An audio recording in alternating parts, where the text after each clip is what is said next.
Hello बच्चों। हम लोग यहाँ पे एक ट्वेल्थ का टॉपिक लेके आए हैं जो कि बहुत इम्पोर्टेंट है हमारे लाइफ के लिए भी। और आपकी एनसीईआरटी में दिया गया है, ट्वेल्थ क्लास की एनसीईआरटी में, तो सीबीएसई में भी बहुत पूछा जाने वाला यहाँ से टॉपिक है ये।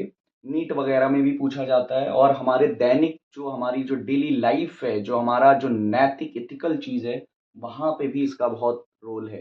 ठीक है, तो एक एक करके हम यहाँ पे इस टॉपिक को देखेंगे। पहला तो ये इंपॉर्टेंट चीज़ ये है बच्चों कि ये टॉपिक है कहाँ पे एनसीईआरटी में, तो ह्यूमन हेल्थ एंड डिजीज नाम का एक चैप्टर है। वहाँ पे जब आप ड्रग्स पढ़ेंगे तो ड्रग्स में जो लास्ट टॉपिक है that is the effect of drugs and alcohol abuses. इसका मतलब है कि जब हम ड्रग्स या अल्कोहल लेते हैं तो उसका इफेक्ट, एब्यूज, जब हम उसका उपयोग नहीं, एब्यूज लिखा हुआ है, एब्यूज का मतलब होता है दुरुपयोग। जब हम अल्कोहल या ड्रग्स का एब्यूजेस करते हैं, दुरुपयोग करते हैं, तो उसका मतलब क्या होता है, उसका हमारी बॉडी पे क्या इफेक्ट पड़ता है। ये एनसीईआरटी में दिया गया टॉपिक है, ट्वेल्थ क्लास की एनसीईआरटी में ह्यूमन हेल्थ एंड डिजीज नाम के चैप्टर में ड्रग्स के टॉपिक में ये एक छोटा सा टॉपिक दिया गया है, इफेक्ट ऑफ द ड्रग्स और अल्कोहल एब्यूजेस। तो इसका मतलब ये है कि जब हम ड्रग्स या अल्कोहल का दुरुपयोग करते हैं, एब्यूज करते हैं, उसका यूज मतलब लेते हैं उसको, तो हमारी बॉडी पे क्या इफेक्ट पड़ता है। तो इंपॉर्टेंट चीज यहाँ पे जो कुछ चीजें हैं जो यहाँ पे आपको समझनी पड़ेंगी, एनसीईआरटी में दिया है, इंपॉर्टेंट है, पूछा जाता है और हमारी लाइफ के लिए भी इंपॉर्टेंट है कि हम ऐसा ना करें। ठीक है, तो सबसे पहली चीज है यहाँ पे इमीडिएट एडवर्स इफेक्ट। जब आप शुरू शुरू में ड्रग्स या अल्कोहल का सेवन करते हैं, लेते हैं, तो आपकी बॉडी पे इमीडिएट, तुरंत क्या इफेक्ट पड़ेगा, तुरंत आपकी बॉडी पे आपका जो बिहेवियर है वो रेकलेस बिहेवियर हो जाएगा। What is the meaning of reckless behaviour? आप आचार विहीन बिहेवियर करने लगेंगे, आचार विहीन हो जाएंगे आप। और दूसरा है वेंडलिज्म। आपके बिहेवियर में बर्बरता आने लगेगी, चिड़चिड़ापन आ जाएगा, बर्बरता आ जाएगी, आप किसी के से कुछ भी बोलेंगे। वायलेंस हो जाएंगे, आपकी हिंसात्मक प्रवृत्ति के आप हो जाएंगे, हिंसा करने लगेंगे, बर्बरता करने लगेंगे। ठीक है, बर्बरता करने लगेंगे, आचार विहीन आपका बिहेवियर हो जाएगा। ये सब इमीडिएट होगा, इसमें टाइम नहीं लगेगा। That is immediate adverse effect. ठीक है, तो ये तुरंत होगा। जैसे आप एल्कोहल का सेवन करेंगे, जैसे आप ड्रग्स का सेवन करेंगे, बहुत सारे ड्रग्स हैं। आप जब ह्यूमन हेल्थ एंड डिजीज में देखेंगे, जैसे हीरोइन हो गया, मॉर्फिन हो गया, कोडीन, ये सब जो है ड्रग्स हैं, दैट इज हार्ड ड्रग्स। ये सब हार्ड ड्रग्स हैं। और एल्कोहल जो है जब आप शुरू करते हैं तो एक इमीडिएट जो आपके यहाँ पे एडवर्स इफेक्ट होंगे वो ये सब होंगे। यदि आप एक्सेसिव डोजेस ले रहे हैं अल्कोहल का या ड्रग्स का, तब आपकी बॉडी जो है, आप एक्सेसिव डोजेस ले रहे हैं, यदि बहुत ज्यादा एक्सेसिव डोजेस ले रहे हैं, तब आपकी डेथ भी हो सकती है, आप कोमा में जा सकते हैं। क्यों? क्योंकि ये जो अल्कोहल या ड्रग्स होते हैं, ये क्या करते हैं, ये हमारा रिस्पायरेटरी फेलियर कर देते हैं, हार्ट फेलियर कर सकते हैं, एंड सेरिब्रल हैमरेज कर सकते हैं, ब्रेन हैमरेज जिसको आप सिंपली बोलते हैं। तो ये तीन चीजों को करने की वजह से यहाँ पे रिस्पायरेटरी फेलियर हो सकता है, आपको हार्ट फेलियर हो सकता है, ब्रेन हेमरेज हो सकता है, और इसकी वजह से आप कोमा में जा सकते हैं। एंड एनसीईआरटी 11th क्लास में लिखा है कि कोमा का जो पेशेंट है उसको ना तो आप लिविंग कहेंगे ना नॉन लिविंग कहेंगे। मतलब वो रिकवर भी हो सकता है और रिकवर नहीं भी हो सकता है। तो एक तरीके से कोमा में भी जाता है तो वो भी डेथ के ही समान माना जाएगा। तो कोमा का पेशेंट हो सकता है या डेथ हो सकती है उस पर्सन की।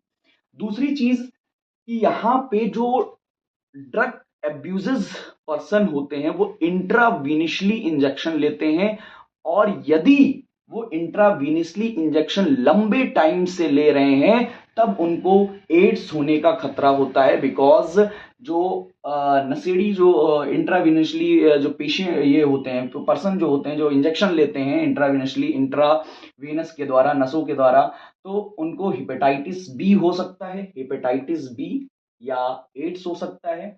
तो ये क्रॉनिक इन्फेक्शन है जो उनको होने के खतरा होता है। वैसे तो ये सेक्सुअल कांटेक्ट से भी फैलते हैं, एक मोड ऑफ ट्रांसमिशन है, लेकिन ये भी है इंट्राविनिशली वो भी फैल सकते हैं, इंट्राविनिशली विनिशली भी फैल सकते हैं। इंट्राविनिशली मतलब इंजेक्शन के द्वारा, ब्लड ट्रांसफ्यूजन के द्वारा, सॉरी, इंट्राविनिशली जब आप ड्रग्स लेते हैं इंट्राविनिशली तो उससे भी फैल सकते हैं, ठीक है।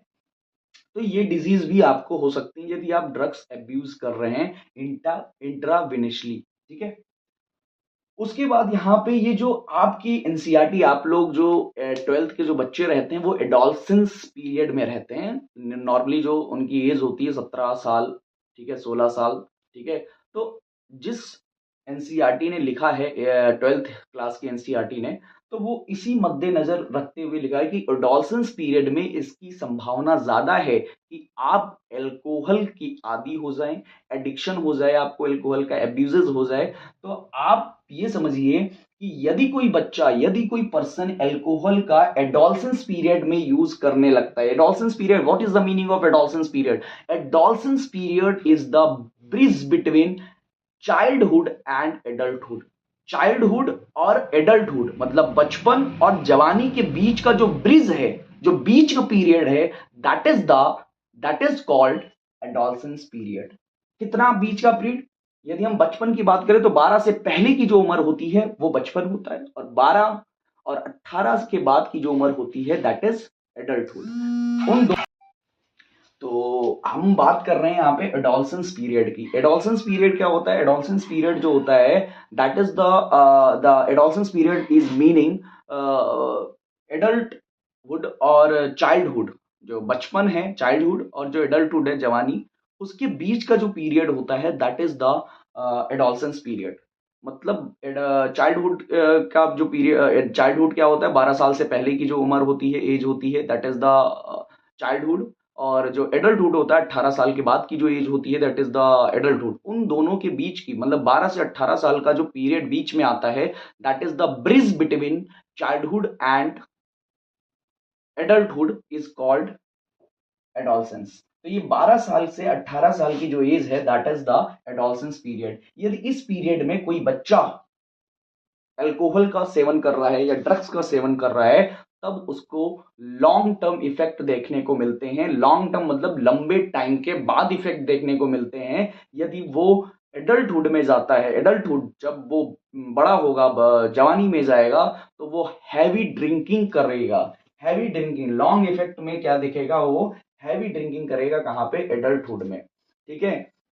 उसके बाद यदि हम बात करें यहाँ पे, यदि प्रेग्नेंट मदर कोई अल्कोहल का सेवन कर रही है, अल्कोहल ले रही है, तब उसको क्या हो जाएगा? उसके बेबी, जो उसका फीटस डेवलपमेंट हो रहा है, जो फीटस डेवलप हो रहा है उसके यूट्रस में, उसके ऊपर एक एडवर्स इफेक्ट पड़ेगा, प्रतिकूल प्रभाव उस पर पड़ेगा, उस मदर के बेबी में, जो मदर के अंदर जो यूट्रस में बेबी डेवलपमेंट हो रहा है। तो यहाँ पे कुछ चीजें हम लोगों ने, यदि हम इसको समराइज करें, तो सबसे पहले इमीडिएट एडवर्स इफेक्ट होगा, रेकलेस बिहेवियर होगा, वेंडलिज्म होगा, वायलेंस होगा, ठीक है, आचार विहीन हो जाएगा वो बच्चा या पर्सन। एक्सेसिव डोजेस में उसकी डेथ हो सकती है, कोमा में जा सकता है, बिकॉज उसमें क्या हो जाएगा? Respiratory failure, heart failure, cerebral haemorrhage. इसके अलावा यदि कोई अल्कोहल या ड्रग्स जो होते हैं, स्पेशली यहाँ पे ड्रग्स की बात करेंगे, जो इंट्रावेनसली इंजेक्शन लेते हैं उनको एड्स हो सकता है, हेपेटाइटिस बी हो सकता है, और क्रॉनिक इन्फेक्शन। ये दोनों क्रॉनिक इन्फेक्शन है। और हमारे देश में या पूरी दुनिया की हम बात करें तो 3 बीमारियां ऐसी हैं जिनका इलाज आज तक संभव नहीं हो पाया है। इनमें से 2 बीमारी तो यही है, एड्स और ये है हेपेटाइटिस। इसके अलावा एक तीसरी बीमारी है जिसका इलाज आज तक नहीं बन पाया है, that is genital herpes. Genital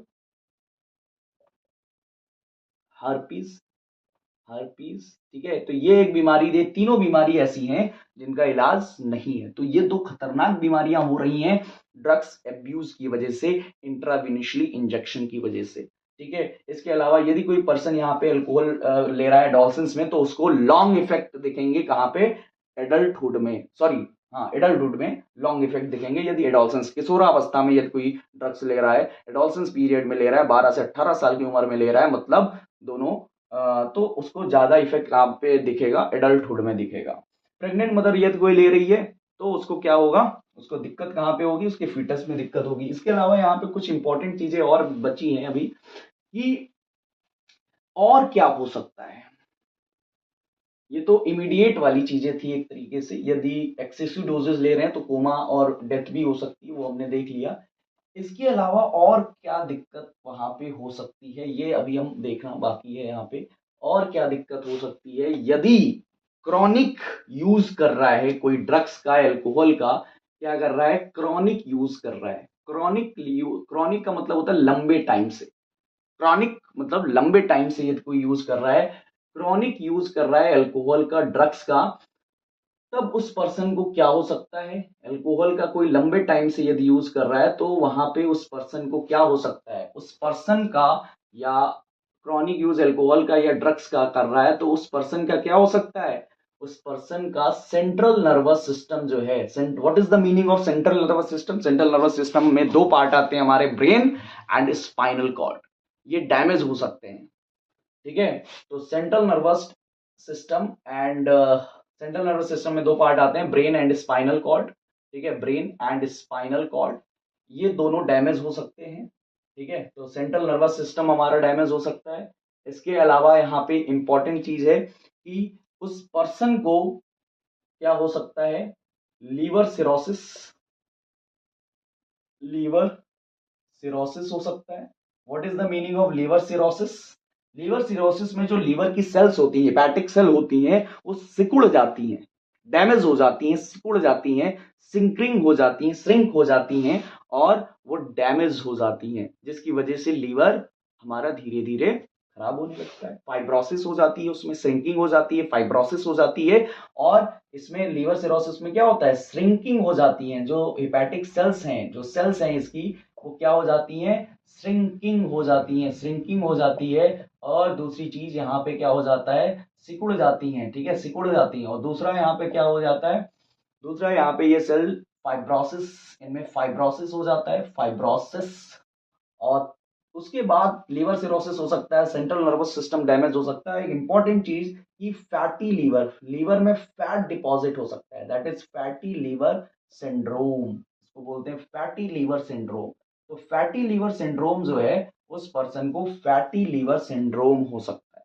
तो ये चीजें हैं जो आपको ध्यान रखना है कि आपको एल्कोहल या ड्रग्स का एब्यूज नहीं करना है, दुरुपयोग नहीं करना है, क्योंकि ये घातक बीमारियां हैं, जानलेवा बीमारियां हैं, फेटल बीमारियां हैं, जो आपको मौत के मुंह में डाल सकती हैं, ठीक है। इसके एक इंपॉर्टेंट चीज, यदि कोई लंबे टाइम से अल्कोहल का सेवन कर रहा है तो अल्कोहल क्या, कौन सा से अल्कोहल ले रहा है, इथाइल अल्कोहल ले रहा है। कोई पर्सन इथाइल अल्कोहल ले रहा है, और यदि ये इथाइल अल्कोहल ले रहा है तो हमारे लीवर की सेल इस इथाइल अल्कोहल को कन्वर्ट कर देती हैं एसिटल्डिहाइड में, एसिटल्डिहाइड में। और यदि ये ऐसा कर दे रही हैं तो इसका मतलब है कि ये टॉक्सिक सब्सटेंस है। एसिटल्डिहाइड इज द टॉक्सिक, जहर है, ये टॉक्सिक सब्सटेंस है, और इससे पर्सन की डेथ भी हो सकती है। तो एसिटल्डिहाइड यदि बन रहा है उसकी बॉडी में लीवर के द्वारा, तो वहां पे उसकी डेथ भी हो सकती है, ठीक है। इसके अलावा बहुत सारे और भी इफेक्ट हैं जो बियॉन्ड एनसीईआरटी। ये तो इतनी बातें जो थी आपकी 12th क्लास एनसीईआरटी में दी गई हैं, ह्यूमन हेल्थ एंड डिजीज नाम के चैप्टर में अल्कोहल नाम का जो टॉपिक है वहां पे अल्कोहल एब्यूजेस में दी गई हैं, जो कि आपको याद ही याद करनी है। और आपके लाइफ के लिए भी ये इंपॉर्टेंट है कि आप ऐसा मत करें, आप ऐसा ना करें कि आपको ये सारी दिक्कतों का सामना करना पड़े, बिकॉज आप लोग अभी एडोलसेंस पीरियड में हैं। तो आप अपनी बुद्धि को चलाएंगे, ठीक है, कोई गलत काम नहीं करेंगे, कोई ऐसा काम नहीं करेंगे जिससे आपके माता पिता को दुख हो या आपके लाइफ को दिक्कत हो, ठीक है। तो इसके अलावा जब हम अल्कोहल लेते हैं, बहुत पर्सन जो होते हैं उनका जो जब हम अल्कोहल लेते हैं, बहुत सारे पर्सन का जो इम्पेयरमेंट हो जाता है, लिम्स का इम्पेयरमेंट, मतलब वो लड़खड़ा के चलने लगते हैं। क्यों ऐसा होता है, क्योंकि जो हमारा बैलेंस करने का काम है वो सेरिबेलम को दिया गया है। Cerebellum is the part of hind brain. Cerebellum क्या होता है, हाइंड ब्रेन का एक पार्ट होता है, जो कि आप 11th क्लास में पढ़े होंगे कि ह्यूमन फिजियोलॉजी में, ठीक है। तो हाइंड ब्रेन में एक पार्ट होता है, दैट इज सेरिबेलम। सेरिबेलम का काम होता है बैलेंस बनाना। लेकिन जब अल्कोहल आप लेते हैं तो आपका जो अल्कोहल होता है वो सेरिबेलम को इफेक्ट करता है, और जो बैलेंस हम बना सकते थे वो अब बैलेंस नहीं बन पाता है। इसीलिए जो पर्सन होते हैं जब अल्कोहल लेते हैं, नशेड़ी या जो शराबी होते हैं, जो एल्कोहलिज्म पर्सन होते हैं, वो क्या करते हैं, लड़खड़ा के चलने लगते हैं, उनका विजन धुंधला हो जाता है। ये सब सेरिबेलम के इफेक्ट होने की वजह से होता है। तो ये कुछ डिजीजेज हैं, कुछ बातें हैं जो आपको ध्यान रखनी है कि हमें अल्कोहल का कंजप्शन यूज नहीं करना है, अब्यूज नहीं करना है, ऐसे उसका यूज ही नहीं करना है, बिकॉज उसमें इमीडिएट भी बहुत सारी दिक्कतें होती हैं और ये भी दिक्कत आती है क्रॉनिक यूज करने से भी। तो thank you and stay tune and subscribe and like share. Thank you.